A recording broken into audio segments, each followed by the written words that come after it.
Magandang araw po sa inyong lahat. Sa araw po na ito ay isa na namang kwento ng pakikipagsapalaran at kababalaghan ang aking ihahatid sa inyo. Ito ay kwento ng batang si Bisoy na madalas tinutukso ng kapwa batang pasaway na si Anjo. Subalit hindi nagpapatalo si Bisoy hanggang sa ang alitan sa pagitan ng dalawang bata ay lumala. Dahil yun sa patay na balon na humigop kay Anjo at nagbigay sa kanya ng kapangyarihan mula sa kadiliman.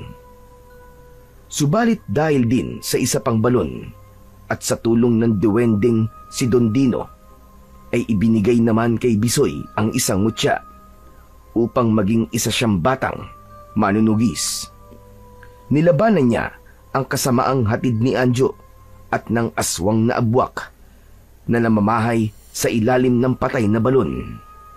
Magagawa kayang hadlangan ni Bisoy ang paggasik ng lagim ng mga kampon ng kadiliman?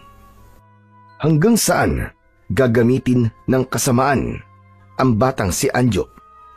Paano magkakaroon ng bisa ang mutya ng balon sa pagkatao ni Bisoy? Ang mga katanungang yan ay masasagot sa kabuuan ng kwento na aking ibabahagi sa inyo.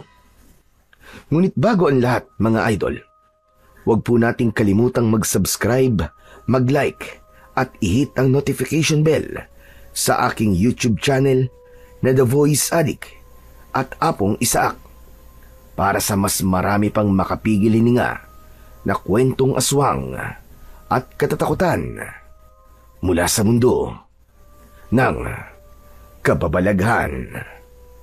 Umpisahan na po natin ang kwento.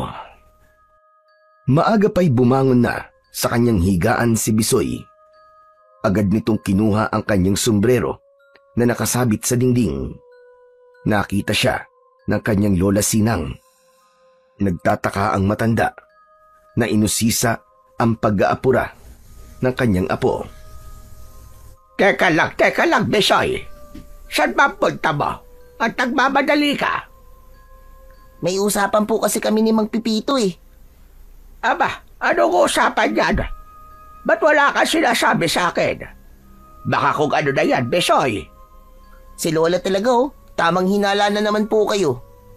Anong tamang hinala sinasabi ba? Gusto ko lang malaman kung ano mag-uusapan ninyo. Masama ba yun? Baka mamaya kung ano na ang tinuturo sa'yo nung Pipito na yon. Nako. Mapipit-pit ko ang kwanyan. Subukan lang niya. Ang Lola talaga, kung ano kagad ang iniisip. Ano nga ba kasi ang usapan nyo ni Pipito? Sabihin mo na kasi. Ipagsasalo ko po siya ng tubig sa balon. Sabi po kasi niya sa akin ay punuin ko yung kanilang drum dahil maglalaba po siya at maglilinis din ng mga gamit sa bahay niya. Di po ba malayo po ang bahay niya sa balon? Sa lugar ni Bisoy, na bahagi ng baryo Sinagtala, ay tanging balon lamang ang pinagkukunan ng tubig. Dito nanggagaling ang supply ng tubig sa buong baryo na ginagamit na inumin, panluto at iba pa. Kaya si Bisoy ay nagpapaupa sa mga kapitbahay nila para sumalok ng tubig kapalit ng konting halaga. Ang perang kinikita niya bilang taga-igib ng tubig ay ibinibigay niya sa kanyang lola para maitulong sa kanilang pambili ng pagkain sa araw-araw. Talaga bang ipagsasalok mo lang ng tubig si Pipito, ha, Bisoy? Opo, Lola Sinang. Ano po bang iniisip niyo? May nababalitaan kasi akong hindi maganda niya kay Pipito na yan Baka babaya kung anong itinuturo niya sa'yo. Lola, chismis lang po yun. Fake news. Ang bait nga po ni Mang Pipito sa akin Binabayaran niya po ang tubig na sinasalok ko. Tapos minsan po, may pagkain pa pong kasama. O siya, wag ka na magpaliwanag. Basta, maayos lang ang pinagagawa sa'yo ng Pipito na yon. Walang problema. Sige po, Lola Sinang. Aalis na po ako para makauwi po ako kaagad. O siya, sige na. Mag-iingat ka. Kinuha na ni Bisoy ang kanyang pingga o panimbang.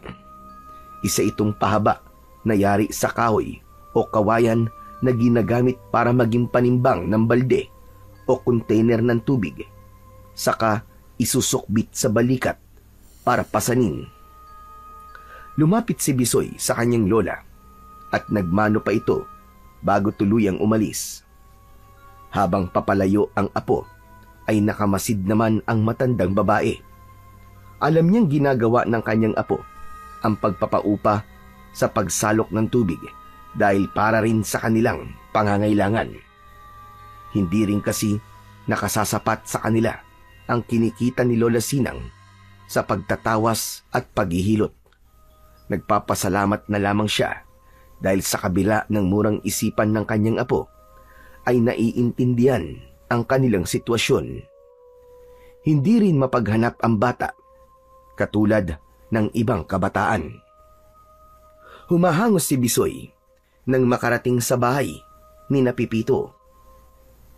Pasensya na po kayo, Mang Pipito ah. Na-late po yata ako. Bakit ka naman malilate? Maaga pa naman ah. Sabi ko po kasi 'di ba, mga 7 AM po nandito na po ako at ipapasok ko na po ang tubig. Pero lagpas na po ng 7 eh. Ano ka ba? Ayos lang, Bisoy. Hindi ko pa naman sinisimulan ang mga gagawin ko eh. Ayos, buti na lang po pala. Akala ko po, late na ako at nagpasalok na kayo sa iba eh. Siyempre hindi ko gagawin yun, Bisoy. Saka may usapan na tayo, di ba? Kaya hindi ako magpapasalok sa iba. Ayos po. Salamat po talaga, Mang Pipito. O ano? Nakaredy na kanina pa ang mga timba na paglalagyan mo ng tubig. Yung drum, nilinisan ko na rin. Sige po, Mang Pipito. Sisimulan ko na po ang pagsalok ng tubig sa balon. Dinampot ni Bisoy ang 2 timba at inilagay yon sa magkabila ang dulo ng kawayang pingga. Saka umalis na siya, papunta sa balon na malapit lang naman sa bahay ni Pipito. Kakaunti ang nakapila sa balon nang dumating doon si Bisoy, kaya hindi natagalan ang pagpila niya at nakasalok kagad siya ng tubig. Nang mapuno na niya ang tubig, ang 2 timba ay inilagay niya na yon sa dala niyang pingga at pinasan. Sa edad na 10 taon ay kinaya na ni Bisoy ang pagbasan ng 2 timba ng tubig. Dahil sa gawaing ito ay nagiging batak na rin ang katawan ng bata. Habang naglalakad si Bisoy at pasan-pasan ang 2 timba ng tubig, ay naramdaman niya ang pagbigat nun. Kaya saglit muna niyang ibinaba para kahit papano ay makapagpahinga. Habang saglit siyang nagpapahinga, ay dumating naman ang batang si Anjo. Isang matabang bata na madalas binubuli at inaasar si Bisoy. Pero hindi gaya ng ibang bata na basta-basta magpapaapi si Bisoy. Palaban siya. Akala ko ba malakas ka, Bisoy ha? Bakit ibinababa yung pasan-pasan mo? Siyempre, kailangan ko magpahinga eh. Ito ba, kaya mo ha? Kaya mong pumasan ng 2 timba ng tubig? Ba't ako papasan yan? Saka di ko kailangan sumalok ng tubig, no? Dahil kayang-kaya yun ng lolo ko. Kasi nga, batugan ka, Anjo. Inggit ka lang. Kasi ikaw, araw-araw sumasalok ng tubig at hindi ka makapaglaro. Kaya nga hindi ka na lumaki dahil sa kakabuhat mo ng tubig. Unano ka na. Lalo ka naging bansot tuloy. Bisoy bansot! Bisoy bansot! Hoy, Anjo. Kahit bansot ako, malakas naman. Ikaw, malaki nga ang katawan mo. Pero puro sebo naman ang laman. Kasi ang taba-taba mo. Para kang oink, oink, oink. Ako? Oink, oink? Oo. Para kang ang si Lily. Ano? Ano, Lily? Ano pa ba? Di, lilitsunin. Ang yabang mo. Ako pa ngayon ang mayabang ha. Ikaw nga itong nag-umpisa. Sumalok lang ako ng tubig pero umiepal ka. Bakit sinabihan mo ako ng Lily? Yung lilitsunin. Paano? Sinabihan mo akong bansot eh. Totoo naman yun ah. Hayan nga oh, hindi ka na lumaki. Bakit? Totoo din naman yung sinabi ko ah. Mukha kang lilitsunin. Apple na nga lang ang kulang sa'yo eh. Mukha ka na talagang lechon. Tapos, dagdagan pa natin na nagbabagang uling. Ayun, pwede ka ng lechonin talaga. Eto, may kawayan ako. O ano, gusto mo ba tuhugin kita? Ano ba talaga gusto mo, ha? Away o gulo? Aba, ikaw pa talaga ang may tapang ng muka na magyaya ng away at gulo, ha? O ano? Akala mo aatrasan kita? Sige, subukan mo lumapit. At hahatawin kita nitong pinggan na hawak ko. O, lapit na. Para matikman mo kung gaano kasakit tumama sa katawan mo tong ginagamit kong pingga. Mahigpit na hinawakan ni Bisoy ang kanyang kawayang panimbang. Pero hindi naman lumapit si Anjo. Kahit paano, ay nagdalawang isip ito na baka nga hatawin siya ni Bisoy ng dalang pingga. Kaya tumalikod na lang ito at umalis. Pero makikita sa muka ni Anjo ang galit kay Bisoy. Puro yabang lang ang Anjo na to. Pero duwag naman pala. Akala yata niya aatrasan ko siya eh. Kung lumapit lang siya sa akin kanina, naku po. Natikman niya na kung gaano kasakit mahataw ng pingga ko. Dahil wala na si Anjo, ay ipinagpatuloy na ni Bisoy ang pagpasan sa balde ng tubig para dalhin na sa bahay ni Namang Pipito. Sinalubong pa siya nito nang makarating sa bahay niya. Nakita ko si Anjo parang mainit ang ulo. Nag-away ba kayo? Nagkasagutan lang po, Mang Pipito. Ano bang pinagtatalunan yung dalawa? Wala po yun. Talaga lang pong mahilig mambuli yung Anjo na yun. Pero duwag naman. Ano ka mo, duwag? Bakit? Hinamon mo ba ng away? Siya po nagamon. Tapos, nang pumalag po ko, siya naman po ang naduwag. Kasi may dala akong pingga. Huwag mo nalang pansinin si Anjo. Ganon talaga yon. Mahilig mambuska, pero siya naman ang pikon. Nakaka-bad trip po kasi. Wala naman po akong ginagawa sa kanya.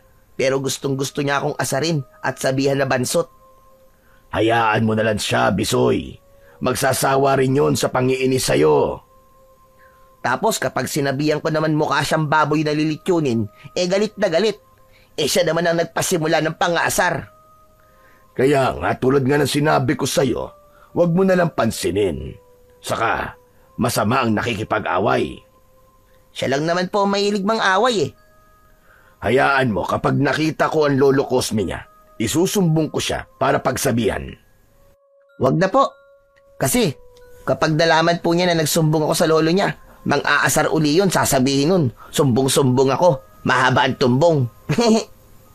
Ay nako, ikaw talaga. Sige na, isalin mo na yung balde ng tubig dun sa drum para makarami ka na. Sige po, kailangan ko na po mapuno yung drum para makauwi na rin po ako. Dahil may gagawin pa po ako sa bahay eh. Samantala, nang makauwi na si Anjo sa bahay nila, ay napansin ni Lolo Cosme na tila nagwawala ang apo. Galit ang bata. Oh, ano ba problema mo ha, Anjo? May araw din siya. May araw din na mayabang na yun. Ano ba nangyayari sa imbata ka? Hambog na yun. Akala niya natatakot ako sa kanya. Teka. Sino ba kaaway mo ha? At dakdak ka ng dakdak. Para kang baboy dyan na umuusok ang ilong. Lolo naman eh. Pati ba kayo tinatawag niyo akong baboy? Dahil ba mataba ako? Hindi ka mataba. Malusog ka lang. Lolo naman eh. Parang ganun na rin yun eh. Teka nga. Kanino ka ba naiinis ha? Sino ba talaga kaaway mo? Si Bansot po. Niyabangan ako. Si Bisoy ba? Yung apo ni Sinang? Sino pa ba? Di yun na nga. Yung Bansot na yun. Pambihira. Bakit ba kayo nag-aaway? Pwede mo naman siyang maging kaibigan. Ayoko maging kaibigan ng hambog na yun. Kaya may araw din siya sa akin. Tandaan niya yan. Anjo, tama na yan, iho. Hindi maganda sa batang nakikipag-away at nagbabanta pa. Baka mamaya samain ka sa akin. Sige ka. Kayo naman, Lolo Cosme. Wala kayo sa ayos. Parang gusto mo pa yatang kampiyan ng Bansot na yun Ayoko lang na nag-aaway kayo. Paano pa ako makakadiskarte niyan kay Sinang kung ganyang magkaaway pala kayo ni Bisoy? Eh di, sa iba na lang kayo dumiskarte. Huwag na lang dun sa lola ng Bisoy na yun. Sabi ko sa'yo, Anjo, tama na yan. Aabutin ka talaga. Tumahimik na lamang si Anjo, pero hindi niya kayang sundin ang ibig mangyari ng kanyang lolo Cosme. Hindi siya makikipagbati kay Bisoy dahil para sa kanya ay mahigpit niyang kaaway ito, dahil hinding-hindi malilimutan ni Anjo ang ginawa sa kanya ni Bisoy, na siyang naging dahilan kung bakit nagalit siya rito. Dating magkaibigan ang dalawang bata, kaya lamang ang minsang paglalaro nila ay nauwi sa pagtatalo at pikunan. Madalas silang maglaro ng tumbang preso, pero nang minsang tumira si Bisoy gamit ang kanyang tsinelas, ay tinamaan sa muka si Anjo at pinagtawanan pa siya. Humingi naman ng sorry si Bisoy, pero hindi yun tinanggap ni Anjo. Nagtanim siya ng galit at hindi makalimutan ni Anjo ang maliit na bagay na yun. Hindi niya matanggap na pinagtawanan siya. Para makaganti, ay madalas nang tinutukso ni Anjo si Bisoy. Kaya lamang gumaganti naman si Bisoy, na lalo naman nitong ikinagalit. Ang gusto kasing mangyari ni Anjo ay siya lang ang manunukso, at kapag ginantihan ay ikinasasama ng kanyang loob. Kung sino ang mahilig mang-asar, ay siya pa ang pikon. Sapagkat hindi na magkasundo ang dalawang bata, kaya pareho na ring lumayo ang loob nila sa isa't isa. Bagay na ang hindi pagkakaintindihan ay lumala at nauwi sa madalas na pag-aaway.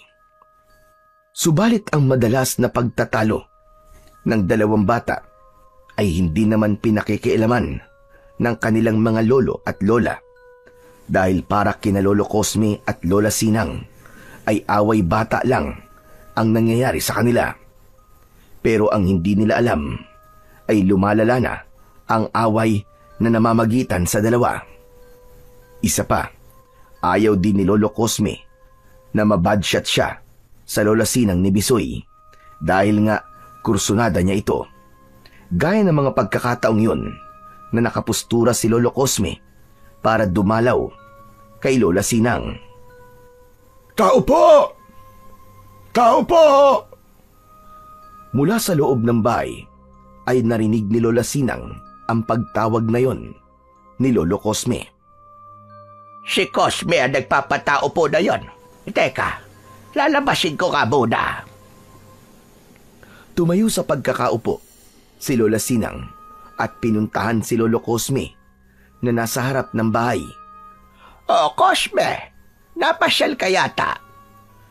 Gusto ko kasing masilayan ang iyong kagandahan na aking sinta, dahil nagiging masaya ang araw ko kapag ikaw ay aking nakikita. Nagkukulay rosas ang aking mundo sa tuwing mamamasdan ang iyong maamong muka. Ay, nako. Ikaw talaga, Cosme. Baka kung inaano mo na ako dyan, ha? Anong inaano? Bakit? Gusto mo bang inaano ka? Ikaw talaga. Ang pilyo mo, Cosme. Aray ko naman, Sinang. Bakit mo naman ako kinurot sa tagiliran ko? Bakit? Saan mo ba gustong kurutin ka? Ayokong sabihin. Baka mamaya baka may magalit. Ay nako, pilyo ka talaga, Cosme.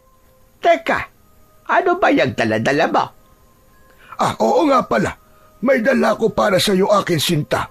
Bulaklak ng kalabasa. Aba, tamang-tama yan. May nahuli akong mga talangka.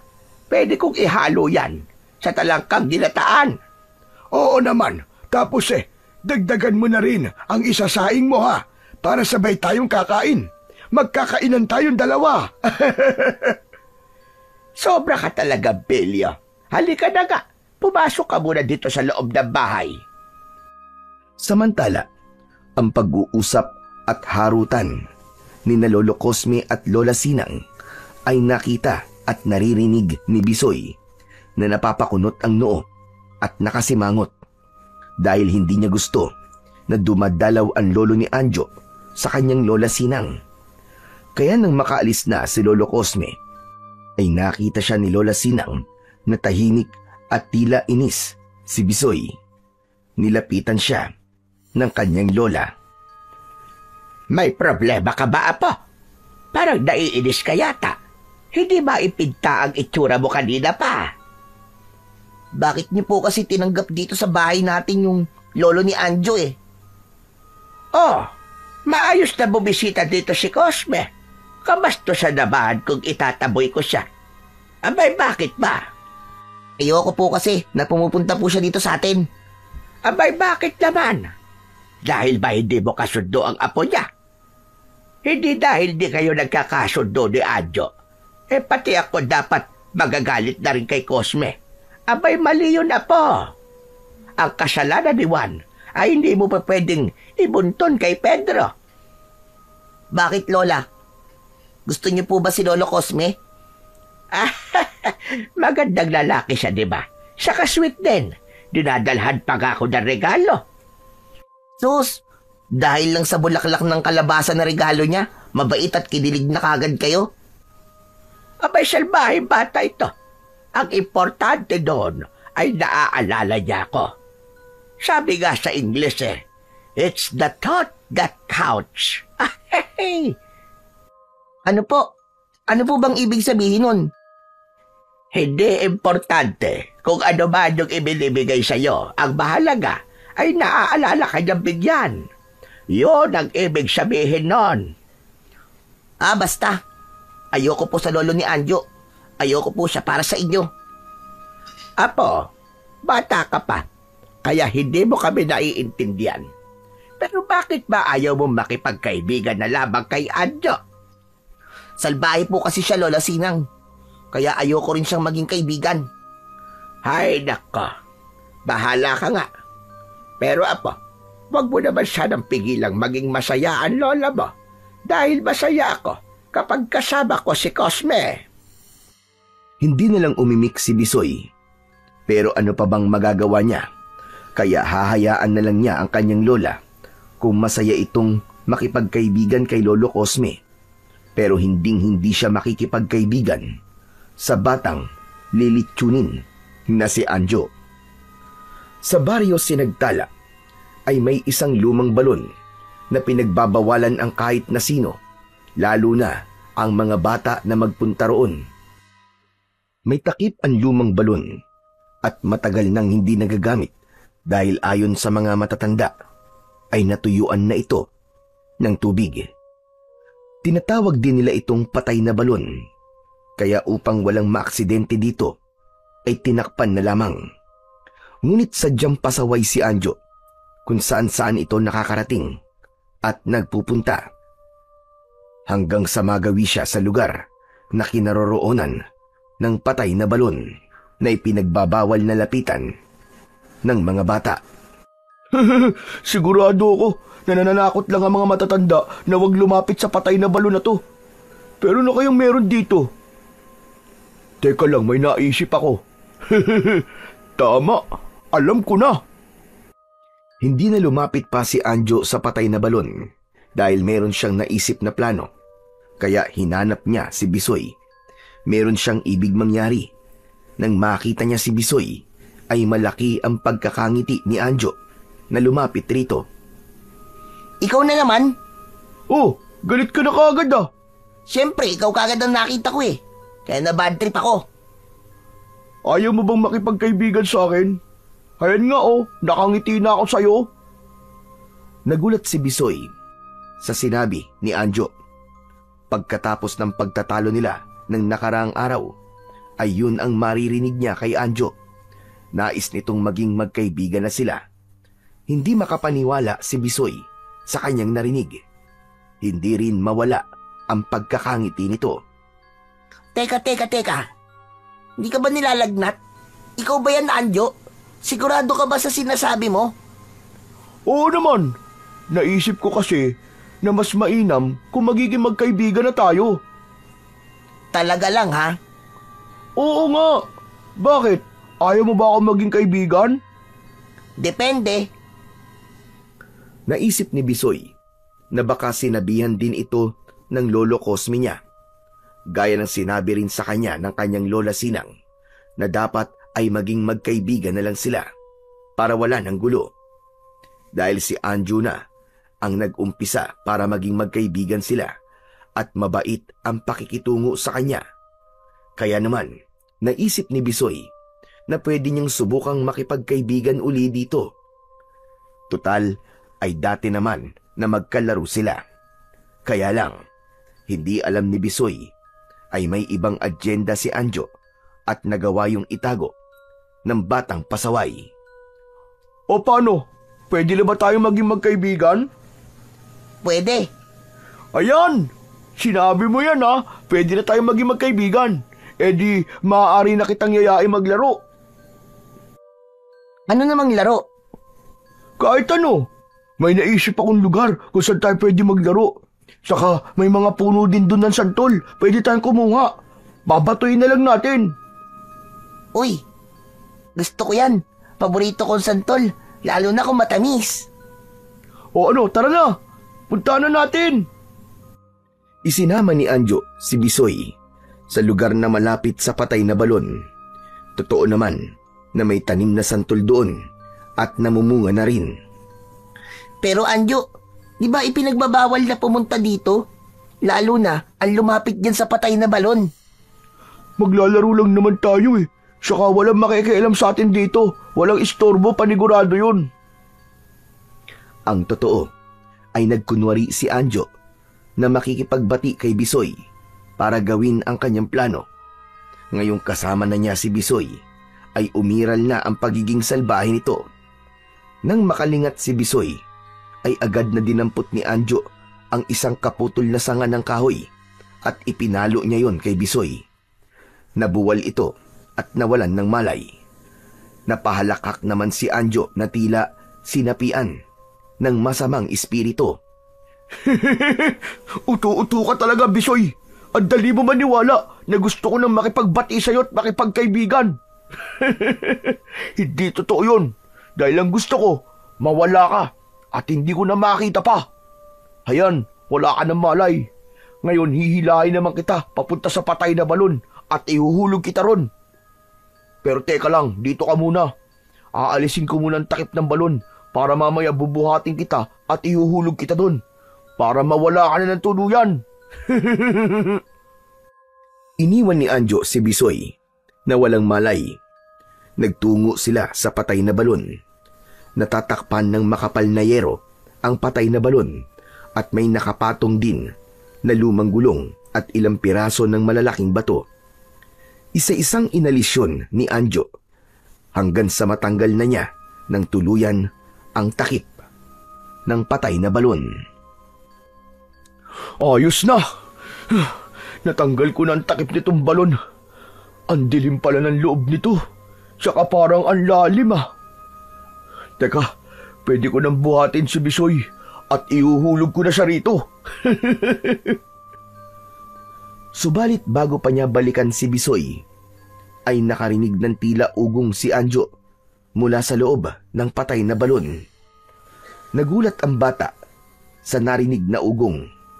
Kasunod noon ay biglang may puwersang humigop kay Anjo at tuloy-tuloy itong nahulog sa loob ng patay na balon. Malakas ang sigaw ni Anjo, kaya lamang walang sino man ang nakarinig ng kanyang sigaw. Samantala, nagkamalay na si Bisoy. Hinawakan niya ang kanyang ulo. Hindi maganda ang pakiramdam niya. Aray! Aray ko! Sakit! Aray! Ang sakit ng ulo ko! Ano ba nangyari sa akin? Kanina lang kasama ko rito si Anjo ah. Tapos, biglang may humampas sa akin. Teka. Si Anjo ba humampas na yun sa akin? Ang sama talaga niya. Gusto yata niya akong patayin ah. Asan na kaya yung salbahin yun? Lagot siya sa akin. Isusumbong ko talaga ang ginawa niya. Umalis na si Bisoy sa lugar na yon. Hindi niya iginala ang kanyang paningin, kaya hindi niya nakita na wala ng takip ang patay na balon. Wala rin siyang kaalam-alam sa nangyari kay Anjo. Subalit bago siya umuwi ay dumaan siya sa bahay ni na Lolo Cosme upang magsumbong. Sasabihin niya ang ginawa sa kanya ni Anjo. Totoo ba yan sinasabi mo, Bisoy? Opo, Lolo Cosme. Akala ko nga po totoo yung sinabi niya na gusto niyang magkaibigan na lang kami. Pero yung pala, niloloko lang niya ako. Tapos, hinataw pa niya po ako ng kaputol na kahoy. Ang basalbahay talaga to si Anjo. Hayaan mo, makakatikim sa akin ng batang yon sa oras na umuwi siya. Hindi ko nga rin po alam kung saan po siya nagpunta Hindi ko mapapalagpas ang ginawa niyang ito. Hayaan mo, kakausapin ko na lamang ang lola mo at hihingi din ako sa kanya ng pasensya dahil sa ginawa sa iyo ng apo ko. Sige po, Lolo Cosme. Aalis na po ako. Aray, sakit ng ulo ko. Tuloy-tuloy nang umuwi si Bisoy. Nakita niya na nag-aabang sa harap ng kanilang bahay ang kanyang Lola Sinang. Makikita sa mukha ng matandang babae ang labis na pag-aalala. Saan ka magaling, apo? Abay, kanina pa kitang hinaharap. May pinuntahan lang po ako, Lola Sinang. Akala ko kung saan ka na nagpunta. Nag-alala ko. Natakot ako, apo. Si Lola talaga Ayos lang po ako, Lola. Ito nga po, buhay na buhay ako. Saka gwapong-gwapo pa rin. May himig pagbibiro pa ni Bisoy habang kausap niya ang lola niya. Hindi na rin niya sasabihin ang ginawa sa kanya ni Anjo. Ayaw niyang lalo pang mag-alala ito. Isa pa, naisumbong naman na niya kay Lolo Cosme at nangako ito na siya na ang bahala at kakausap sa apo. Samantala, gabi na ay wala pa rin si Anjo. Kaya naman, nag-alala na rin si Lolo Cosme. Kaya hinanap na niya ang kanyang apo. Nagawi siya sa bahay ni na Lola Sinang. Kaya nagtataka ang matandang babae kung bakit gabi na ay gumagala pa rin si Lolo Cosme. Hinahanap mo ang apo mo, Cosme? Oo, Sinang. Akala ko kung saan lang nagpunta. Pero gabi na'y wala pa rin siya. Si Bisoy ba nariyan? Natutulog na. Ganun ba? May itatanong sana ako. Pero hindi bale. Huwag mo na siyang istorbuin. Kanina nga rin kung anong oras nang umuwi ang batang yun Nako. Saan kaya nagpunta ang apo ko?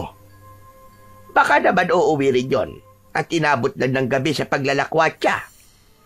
Pero Sinang, maghahating gabi na. Sana na walang masamang nangyari sa kanya. Samantala, ng gabing yun, habang maliwanag ang buwan, sa lugar ng patay na balon, ay nananatiling wala pa rin itong takip. May ugong na maririnig sa loob ng balon, kasabay ang tila ipo-ipo. Maya-maya pa ay iniluwa ng patay na balon ang katawan ni Anjo. Wala itong malay. Saglit pa ay gumalaw ang kamay nito.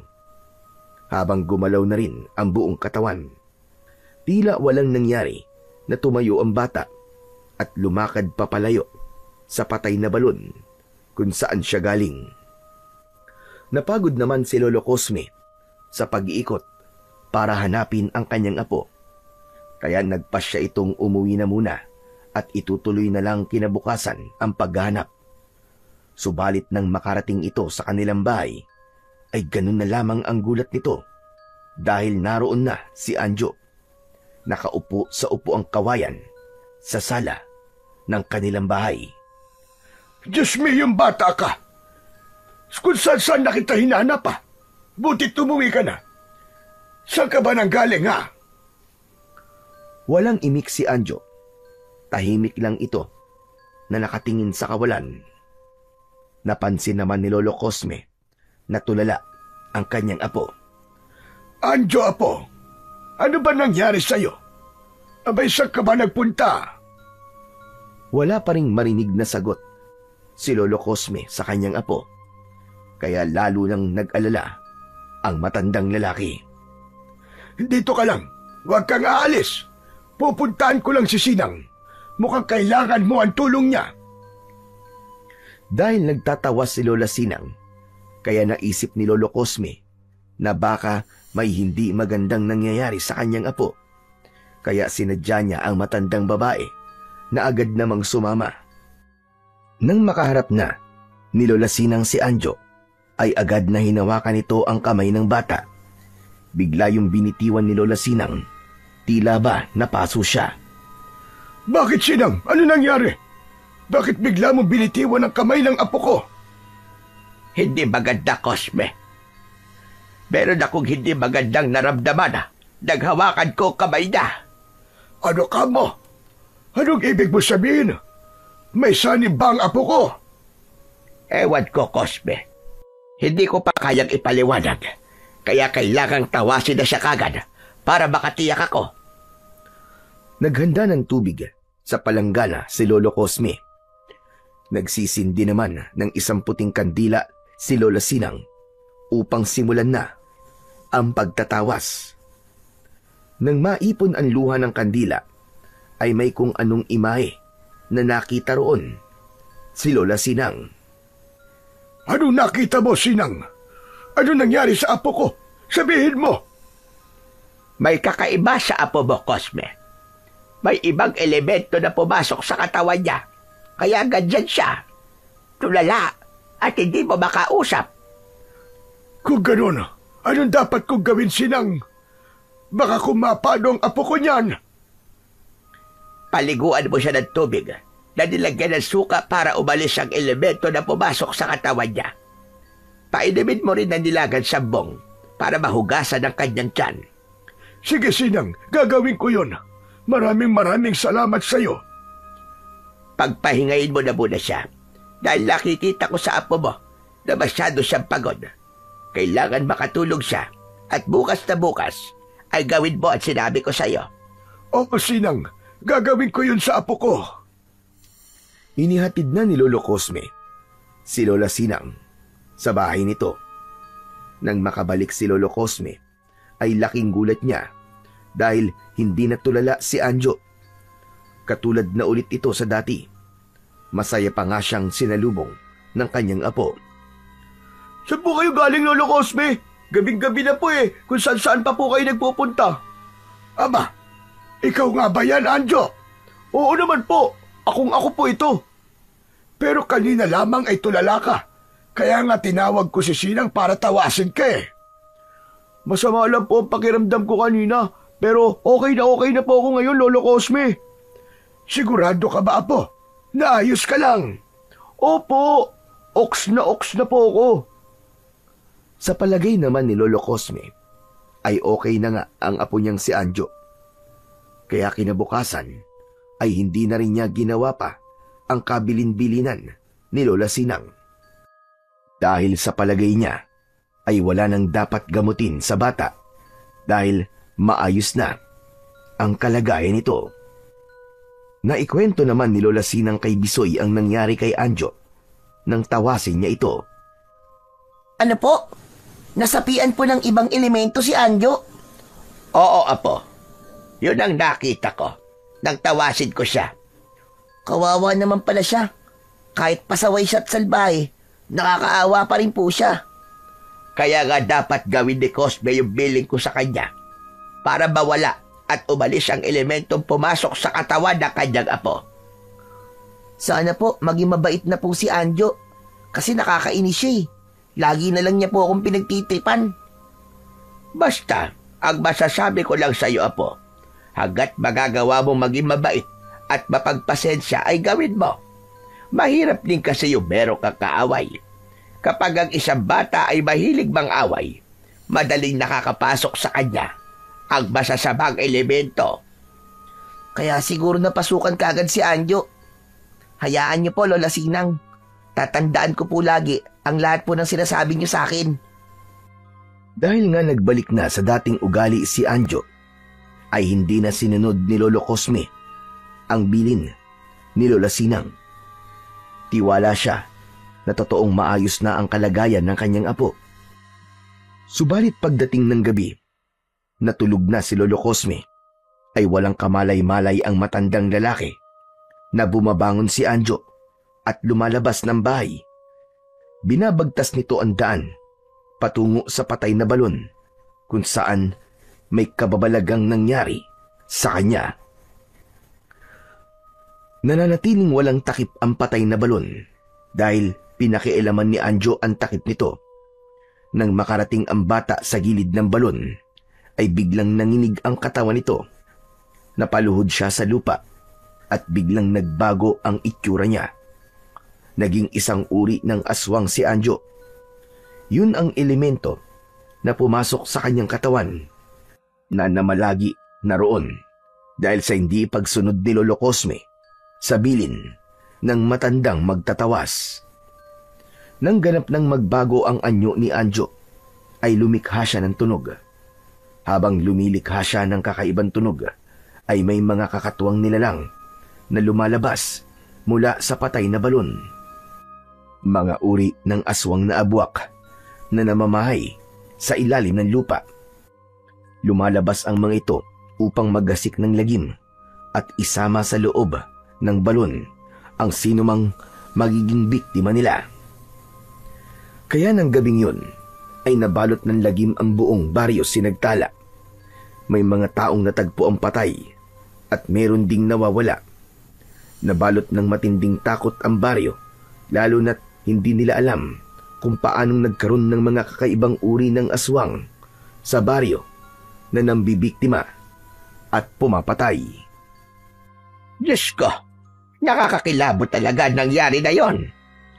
Lola, saan po kaya galing yung mga aswang na yun, no? Walang makapagsabi, Apo. Dahil ngayon lang uli nangyari ang pagsalakay ng mga aswang.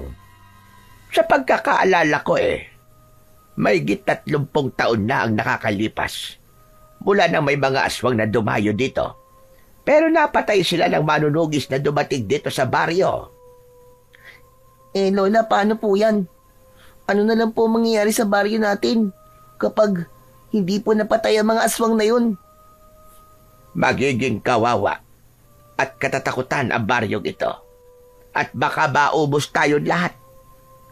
Lola, ayoko po may masamang mangyari sa atin. Ano po kaya kung umalis na lang po tayo rito? Kaya lang, hindi naman natin alam kung saan tayo pupunta, Apo. Kahit saan po, Lola. Doon po sa malayo, sa wala pong aswang. Pero sa panahon ngayon, hindi lang aswang ang nakakatakot, kundi maging ang mga tao'y nakakatakot na rin. Dahil ginagawan nila ng masama ang kanilang kapwa. Kaya kahit saan tayo pumunta, ay hindi pa rin tayo magiging ligtas. Ibig niyo sabihin, dito na lang po tayo? Siguro naman may paraan gagawin si Kapitan. Dahil maging sila ay hindi ligtas sa gumagalang aswang dito sa ating baryo. Hindi lang si Lola Sinang ang nag-aalala at nababahala. Ganon din si Lolo Cosme. Kaya lamang, hindi pinapansin ni Anjo ang mga sinasabi ng kanyang lolo. Saan ka na naman bagaling, iyo? Wala ka nang ginawa kundi umalis at kung saan pumupunta. Diyan lang po ako sa tabi-tabi, Lolo. Alam mo naman yung mga nangyayari ngayon dito sa baryo, hindi ba? May mga aswang na gumagala. Wala po yun. Ano bang wala sinasabi mo? Hindi ka ba natatakot sa aswang? Aswang lang po yun eh. Ano bang aswang lang? Kung maging biktima ka nun, ikaw talaga bata ka, hindi ka nag-iisip. Hindi po ako bibiktimahin nun. Kung magsalita ka, parang best friend mong mga aswang ah. Takot po sa akin ang mga yun. Baka si Bisoy po, siya ang unang kainin ng aswang. Ayan ka na naman. Bigla mong isinasama sa usapan natin si Bisoy. Basta, sabi ko sa'yo, huwag mo na siyang pagtitripan na. Gusto ko, maging magkaibigan na lamang kayong dalawa para wala ng gulo. Pangit ang may kaaway, Apo. Hindi na sinagot pa ni Anjo ang sinabi ng matanda. Paulit-ulit na lang kasi ang kanyang lolo. Bagay na hindi naman niya gagawin dahil bad trip talaga siya kay Bisoy. Lalo na ngayong may kakatuwang nangyayari sa pagkatao ni Anjo. Isa sa plano niya ay maging biktima si Bisoy. Sadyang mainit ang dugo niya rito. Samantala, Sa kabila ng mga hindi magagandang nangyayari sa baryo Sinagtala, ay hindi naman mahahadlangan si Bisoy sa kanyang dati ng ginagawa. Yun ay ang pagsasalok ng tubig sa balon, dahil yun ang kanyang pinagkakakitaan para may maitulong sa kanyang lola Sinang. Sigurado ka bang isasalok mo ko ng tubig, ha, Bisoy? Opo, Mang Pipito. Pero hapon na. Madilim na at dumidilim na rin. Okay lang po yun. Kasi po kapag ganitong oras, konti lang po ang kaagaw ko sa balon. Hindi po ako mahihirapan. Hindi po ako matatagalan. O sige, ikaw ang bahala pero mag-iingat ka, ha? Opo, kukunin ko na po yung balde nyo. Dala ko na rin po itong pinggan na ginagamit ko po. O sige, naroon malapit sa may drum. Ubus na nga ang laman ng mga drum eh. Kaya kailangan na talagang salinan. Ako na pong bahala, Mang Pipito. Mamaya lang po puno na naman po ng tubig ang drum nyo. Umalis na si Bisoy para sumalok na ng tubig. Dahil hapon na ng mga sandaling yun, ay malapit ng dumilim, kaya wala na halos pumipila sa balon. Wala na rin siyang kaagaw. Agad na sumalok si Bisoy ng tubig at ibinuhos yun sa dala niyang 2 balde. Nakailang balik din siya hanggang sa mapuno ang drum ni Mang Pipito. Huling balik na niya sa balon at madilim na rin noon, kaya pagkatapos noon ay makakauwi na rin siya. Bago niya dalhin ang huling sinalok na tubig, ay naupo muna siya sa lugar na malapit sa balon para saglit na magpahinga. Wala rin namang ibang tao roon, kaya't naupo si Bisoy sa isang malaking bato na naroon. Saglit siyang nagpahinga dahil napagod siya sa pagsalok ng tubig. Kapag nabayaran na ako ni Mang Pipito, may ibibigay na uli akong pera kay Lola Sinang para pambili ng bigas. Ayos! Habang nakaupo at nagpapahinga ang batang si Bisoy, nang may narinig siyang tila nag-ingay ang tubig sa loob ng balon. Wari umiikot ito na tila may ipo-ipo sa loob. Ha? Ano kayang nangyayari sa balon? Parang umiikot ang tubig ah. Naku po! Ano yun? May nagliwanag sa loob ng balon. Ano ba nangyayari? Biglang napatayo si Bisoy at lumapit sa gilid ng balon. Kitang-kita niya na umiikot ang tubig sa loob nun habang may nagliliwanag mula sa ilalim nito. Pambihira! Bakit umiikot ang tubig? Ano kayang meron sa balon? Saka umiilaw rin. Baka mamaya may kung anong lumitaw mula sa tubig. Ay, nakakatakot! Dahil gulat na gulat si Bisoy at nagtataka sa nangyayari sa tubig ng balon, kaya hindi maiwasan ng bata ang mapanganga. Habang nakanganga siya at nakabuka ang bibig, ay may kung anong biglang lumitaw mula sa umiikot na tubig ng balon. Isang puti at nagliliwanag na bagay ang lumabas mula sa tubig at tuloy-tuloy na pumasok sa bibig ng bata hanggang sa malunok niya ang bagay na yon. Nabulunan si Bisoy at hinawakan ang kanyang leeg. Pilit na iniluluwa ang bagay na pumasok sa kanyang bibig. Subalit, hindi niya na yon mailabas. Huwag mo nang pilitin. Hindi mo na mailuluwa ang nakapasok na. Nanlaki ang mga mata ni Bisoy nang makita ang pinagmulan ng matinis na boses. Naku po, Diyos ko! Isang diwende! Isang lamang lupa! Oo, tama ka. Lamang lupa nga ako, pero hindi ako masamang lamang lupa. Mabuting lamang lupa ako, Bisoy. Teka, kilala mo ko? Oo naman. Matagal na kitang nakikita na sumasalok ng tubig dito sa balon. Teka, sino ka ba? Ako si Dondino, na maaari mong maging kaibigan. Bakit ka nagpakita sa akin? Saka ikaw bang may kagagawan nung umiilaw na bagay na lumabas sa balon at pumasok sa bibig ko? Oo, tama ka. Kagagawan ko ngayon, Bisoy. Dahil alam kong ikaw ang siyang pinagbala. Ikaw ang siyang napili. Ano? Napili? Para saan? Para tulungan ng baryong ito. Teka, hindi ko maintindihan ang sinasabi mo, Don Dino. Hindi ba't may nangyayaring hindi maganda ngayon dito sa baryo Sinagtala? May mga kampo ng dilim na gumagala, di ba? At nambibiktima ng mga naninirahan dito? Oo, Don Dino. Totoo yun. May mga napatay na sila at meron ding mga nawawala. Payag ka bang manatili ang lagim dito sa baryo nyo? Siyempre hindi. Dahil kawawa naman ang mga taong mapapahamak. Tama ka. Kawawa talaga sila. Kaya nga ikaw ang magliligtas sa mga taga rito. Ha? Ako? Ayos ka lang ba? Ano ba magliligtas ang sinasabi mo, Don Dino? Paano ko sila ililigtas? Sige nga. Yung nagliliwanag na bato na pumasok sa bibig mo. Yun ang mutya ng balon na to. Ha? Ano? Mutya ng balon?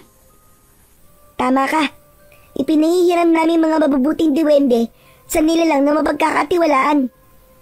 Ikaw nga ang siyang napili. Kaya magagamit mong kapangyarihang taglay ng mutya ng balon para pigilan ang lumalaganap na lagim dito sa inyong baryo. Teka, sigurado ka ba, Don Dino? Ako ang haharap sa mga aswang at masasamang elemento? Oo, sigurado ko, Bisoy. Walang duda. Ikaw nga ang haharap sa kanila. Pero, paano ko gagawin yun? Ang pinggan na ginagamit mo na panimbang sa pagbubuhat mo ng balde ng tubig. Yan na magiging sandata mo, Bisoy. Magagamit mo yan para labanan at harapin ang mga kampo ng dilim. Dahil magkakaroon ng pambihirang kapangyarihan ang pingga habang hawak mo. Talaga? Don Dino? Magkakaroon ng kapangyarihan ng pingga ko? Oo, Bisoy. Kaya magtiwala ka sa akin. Ako ang bahala sa'yo.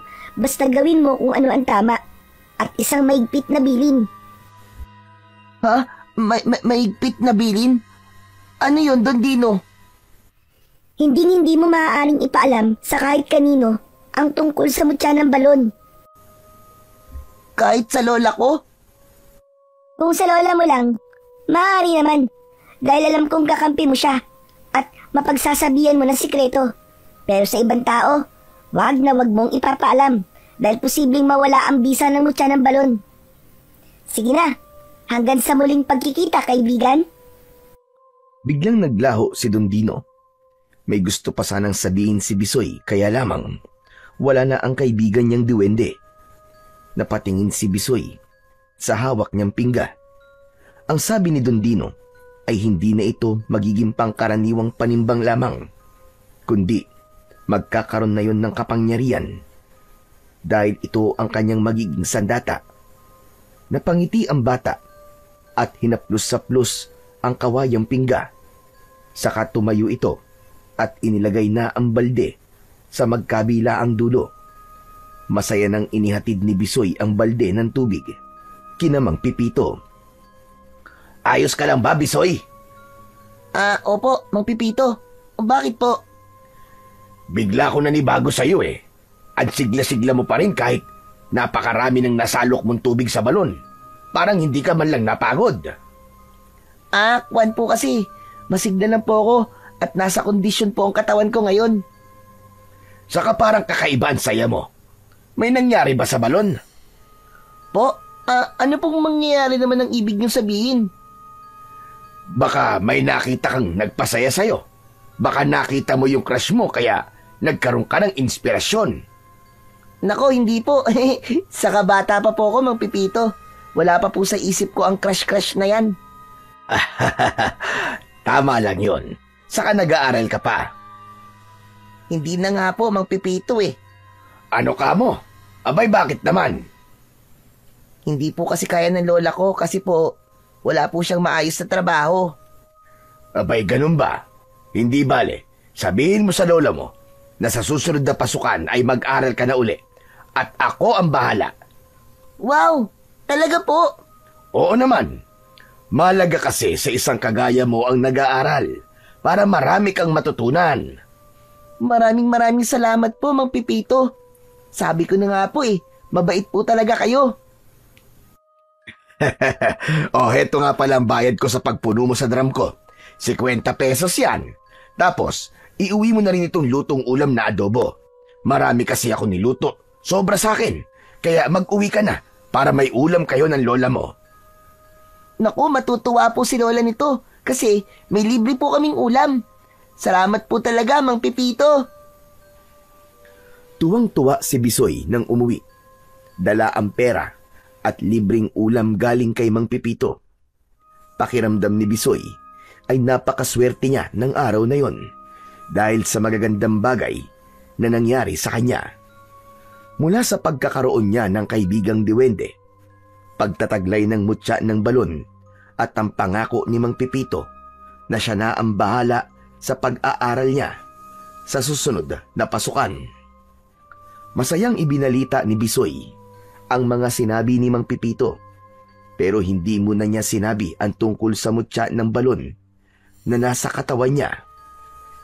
Saka na lang niya sasabihin kapag nagtanong na ang kanyang lola. Natuwa rin si Lola Sinang sa libreng ulam na dala ng kanyang apo, kaya masaya nilang pinagsaluhan yon.